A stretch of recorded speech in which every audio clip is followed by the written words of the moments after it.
Hey everybody, welcome to GreenSpud Trades.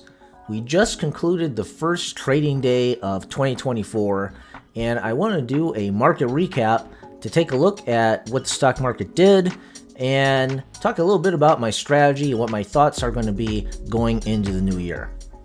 First, let's talk about the SPY. The S&P 500 was down today, but it wasn't too bad of a day. We were only down about 0.5%. Something that I'm watching closely in terms of momentum trading is this yellow line that I have right here. This yellow line is the 13 EMA on the moving chart. EMA is exponential moving average. And basically when something gets below this line, it kind of shows that the short-term momentum has been broken. And that seems to be what's going on right here in the day that we had today. It doesn't necessarily mean that the trend is over because, as you can see, sometimes you get false signals with that, like you did here on 1013. But this is one of the indicators that I watch, and I want to see whether it bounces off of the 13 EMA, where it could continue the uptrend, or there's a chance that it could pull back a little bit and we have somewhat of a correction. If we do get some sort of a correction in the market, I would kind of expect it to come down here to this uptrend line area. So we're probably looking at about 460 or so. In that case, I'd be looking to maybe buy some stocks that look cheap or have been pulled down a little bit. So here are the Magnificent 7 stocks that did really well last year and kind of drove the whole market that everybody was talking about, as well as a few other popular tech stocks. As you can see, these kind of led the way going down today. Let's take a look at this from another perspective. Here's a heat map of the S&P 500, and all these tech stocks, the entire tech sector, was down pretty heavy today. We also have Visa and MasterCard, which are kind of like tech companies, finance tech companies in a certain way. But interesting, we had what was up. We had the banks being up. We had the pharmaceuticals up. They did pretty well. We had defensive names like Procter & Gamble, Pepsi, Coca-Cola, and we also had energy stocks like ExxonMobil doing really well today as well. So something that I'm trying to watch out for is the sector rotation. The FANG stocks, the Magnificent 7 stocks, the tech stocks, whatever you want to call them, they did really well last year throughout most of the entire year, and they actually bottomed in October of 2022 and started a big bull market that so far has been going on, I guess you could say, probably about 15 months or so. What I think is likely to happen is that those stocks that had such a good run that the money managers are going to start putting their money to work in other places. We might see some of the Russell 2000 stocks that didn't do so well last year start to outperform this year. Here's a clip I want to share from the Thoughtful Money show, where they have a guest who talks about how the mindset of an institutional money manager kind of forces them to try to chase these hot stocks through the end of the year so that they have them on their books and they're chasing the performance of these stocks. An institutional investor can't have the Mag 7 going up 108% and not participate. And a retail investor can just say, hey, wait, these are good stocks, but at this point, that makes no sense to chase those. Too rich for my blood, yeah. Yeah, I don't have to do it. And so I really think that retail investors should think long and hard about taking advantage of the kind of career risk chasing that institutional investors must do. But now that we have a clean slate with the new year, that particular type of performance pressure, I don't think is quite there the way that was last month.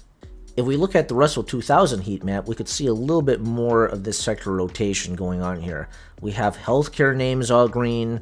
We have some green in the consumer staples. It's still kind of a mixed bag, but you could sort of see where the green shades are. Here we have utilities.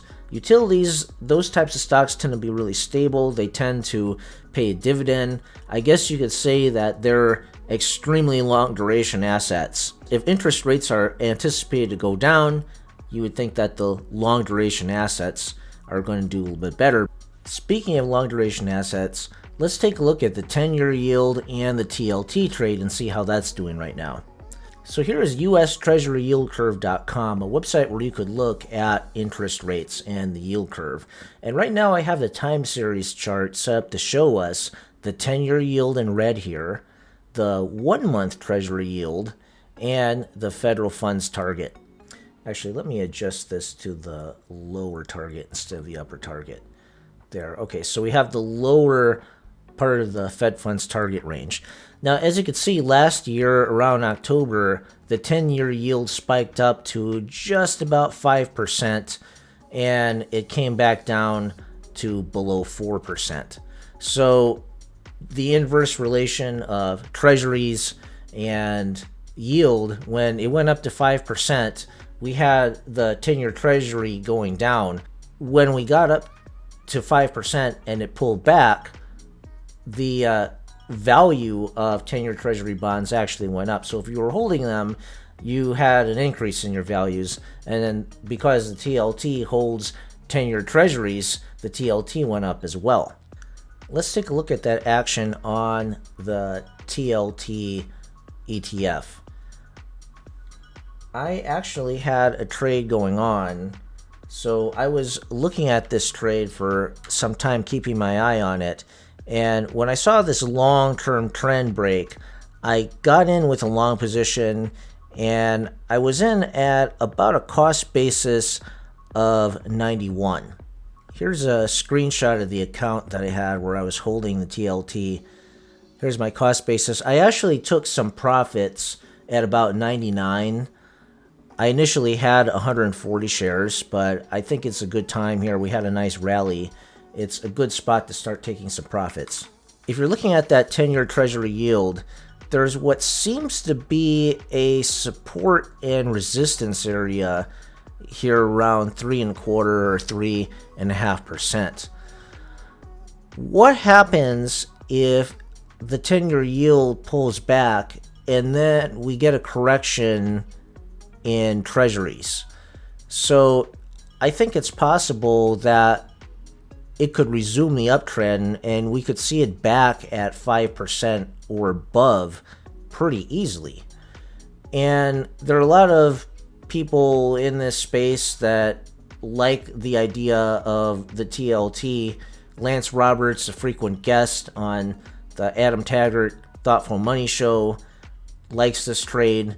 He's long TLT, but he also said there could be a correction as well. If you look at the crazy volume that we've had here recently, a lot of people kind of piled into this trade. So if there's a correction, that's going to take a lot of people by surprise.